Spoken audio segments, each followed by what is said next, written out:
Today, Sophie is one of the most trusted and resourceful members of the royal family, and she has taken on ever more important duties since King Charles III's ascension to the throne.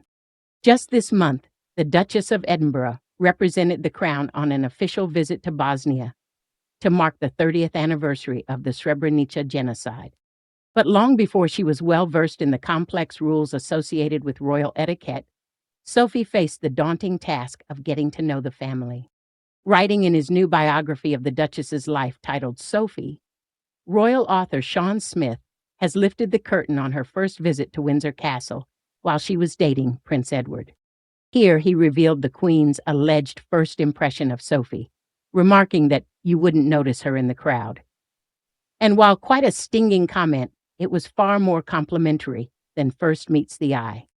To prepare for the visit, Edward's valet Brian gave an anxious Sophie advice so she could avoid any of the common faux pas visitors encounter when meeting the royals for the first time.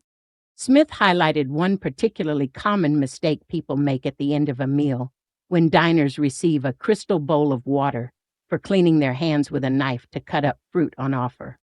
Those guests not in the know would spend a number of agonizing minutes red-faced chasing around bits of peaches and kiwi fruits that they had mistakenly placed in the water, Smith said. Suitably prepared for her visit, Sophie arrived at the palace not by chauffeur but in her old Fiat Panda. Sophie was then immediately thrown into the deep end when she joined Queen Elizabeth II for lunch. Although she had been told the meal would take place in a large dining room with minimal contact with the Queen, that proved to be a white lie from Brian. Smith said the room was tiny and the Queen was certainly not a speck at the other end of the table. The big moment arrived. Edward introduced Sophie to the Queen, and the brief handshake and curtsy were over in the blink of an eye. All that practicing at home had been worth it. Once the meal was over and any faux pas had been avoided, Smith likened the whole experience to a visit to the dentist. Never as bad as you think it is going to be, and something you feel pleased with yourself for having done, he said.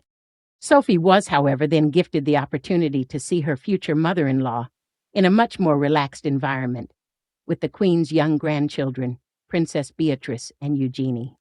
For the first time, she chatted politely, if a little stiffly, with Edward's mother. The ice was broken, said Smith.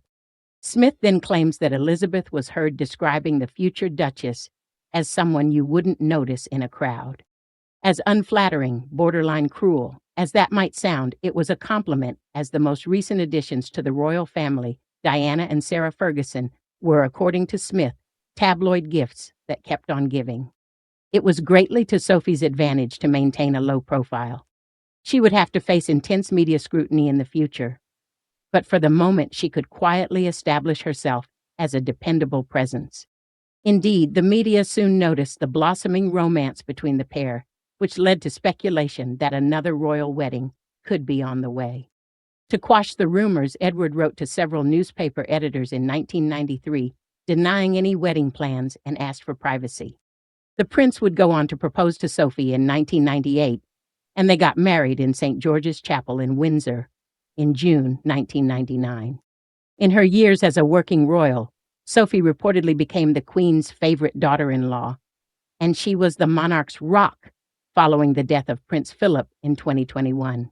When the Queen passed away, Sophie was heartbroken, with her and Edward describing their loss for the woman they both called Mama as leaving an unimaginable void in all our lives. Sophie has played a key role in holding the monarchy together amidst family feuds, the Duke of York scandals, and the cancer diagnoses of the King and the Princess of Wales.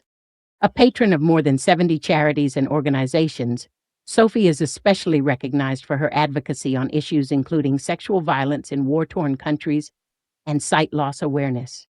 Her passion for promoting eye health stems from her daughter, who was born prematurely and developed esotropia, a condition that causes one or both eyes to turn inwards and make someone appear cross-eyed.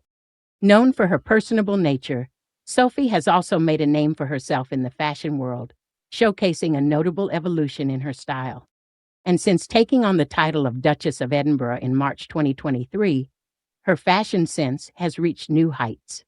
Renowned for her impeccable taste, She has a penchant for bold colors, floral patterns, and expertly coordinated millinery, crafted by esteemed designers.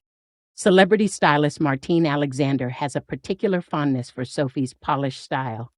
She told Mail Online, "What I love about Sophie's style is that she knows who she is. Her look is very coordinated, so you won't see her making any daring, bold moves, which aligns with what she feels comfortable with.